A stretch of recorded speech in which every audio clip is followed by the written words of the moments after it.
গেছে যে ওরা বলে মুখোশ পরে ঢুকেছে 7-8 জন, ওকে বলছে বলো জয় শ্রীরাম। ওই বলছে আমি কেন বলবো বলবো কইছে বলবি না, তোরা বাঙালি বাঙালি বলছে কইছে কেন না। ইতিমধ্যে আমরা জুয়েল শেখের বাড়িতে চলে এসেছি এবং এখানে দেখতে পাচ্ছি যে অনেক শোকের ছায়া পড়ে গেছে। তো আমরা বেশি কিছু বলবো না, এখানে শুধু জুয়েল শেখের মায়ের সঙ্গে দুইটা কথা বলবো এবং আমরা পরিবারে এমপ্লয়মেন্ট ট্রাস্টার হয়ে এসেছি, কোনো রাজনৈতিক দলের হয়ে আসিনি।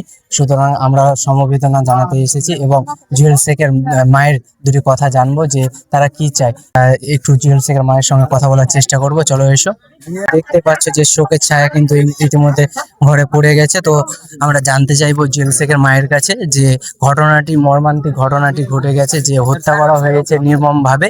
আমরা দেখেছি বাংলাদেশে যে দীপু চন্দ্র দাসকে হত্যা করেছে তার জন্য প্রতিবাদ হয়েছে, কিন্তু আমাদের জুয়েল শেখের জন্য আমাদের যে কন্টেন্ট ক্রিয়েটাররা রয়েছে, আমাদের যে রাজনৈতিক দলেরা রয়েছে, আজ কেন চুপ রয়েছে?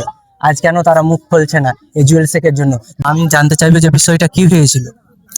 জুয়েল শেখের রান্নার কাছে গেছে যে ওরা বলে মুখোশ পরে ঢুকেছে 7-8 জন, ওকে বলছে বলো জয় শ্রীরাম। ওই বলছে আমি কেন বলবো বলবো কইছে বলবি না, তোরা বাঙালি বাঙালি বলছে কইছে কেন না আমরা বলবো না। দিয়ে তারপরে ওরা মুখোশ পড়ে আছে 7-8 জন। প্রথমে আমার ছেলেকে পিছন দিন থেকে একটা রডের বাড়ি দিয়ে দেয়, আমার ছেলে ওখানে পড়ে যায়, আমার ছেলে পড়ে যায়। তারপরে আমার ছেলে যে পড়ে গেছে তখন ওরা বলছে আরো 2 জন ছিল পাশে, ওরা দুজনকে মেরেছে হাতে পায়ে, যার ওর লেগেছে লেগে ওরা আস্তে আস্তে দৌড়িয়ে পালিয়ে গেছে। ওরা দৌড়িয়ে পালালো যখন, তখন ওরা বলছে তারপরে ঘরে 3 জন ছিল, আরো 3 জন ছিল খাতা চাষ ছিল কি ওরাকে যে বলছে। তো ওরা কইছে যে জুয়েলকে তো মারছে, আরো 2 জনকে মারতে দেখে ওরা দৌড়িয়ে পালিয়ে গেল। দৌড়িয়ে যখন এরা পালিয়ে গেছে নিজে নিজে সব আপনার যান বাঁচালছে, তখন ওরা ওই ছেলেগুলাই বলছে যে জুয়েল রানাকে দেখো গা, জুয়েল রানাকে মেরে ফেলে দিলে মনে হয়। মানে জুয়েল রানাকে ওই ছেলেগুলা দেখেছে যে এসে ওরা দেখছে, অন্য লোককে বলেছে, অন্য লোক এসে দেখছে মৃত্যু হয়ে গেছে জুয়েল রানা। তো আপনারা কিন্তু সম্পূর্ণ জুয়েল শেখের মার কাছ থেকে জানতে পারলেন যে বিষয়টা কি হয়েছে। আপনারা কি চান? আমি জুয়েল শেখের শাস্তি চাই, ওটাই তো আমার খাটা ছেলে ছিল। চাইছেন যে পরিবারের দাবি যে এর কঠোরনত ব্যবস্থা নেওয়া হোক প্রশাসনের তরফ থেকে। উড়িষ্যায় যে ঘটনাটা ঘটেছে, তো এর কঠোরতর ব্যবস্থা নেওয়া হোক। যে জয় শ্রীরাম না বলার কারণে আমাদের বাংলার পরিযায়ী শ্রমিককে, জুয়েল শেখকে এমন নির্মমভাবে হত্যা করলো। ইন্ডিয়া তো একটা সেকুলার কান্ট্রি, কিন্তু জয় শ্রীরাম না বলার কারণে কেন জুয়েল শেখকে হত্যা করা হলো?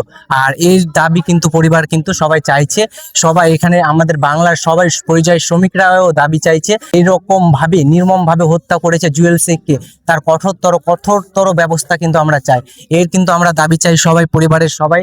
তো শুনতে পারলেন জুয়েল শেখের মায়ের কাছ থেকে, এবং আমরা সমবেদনা জানাতেছিলাম।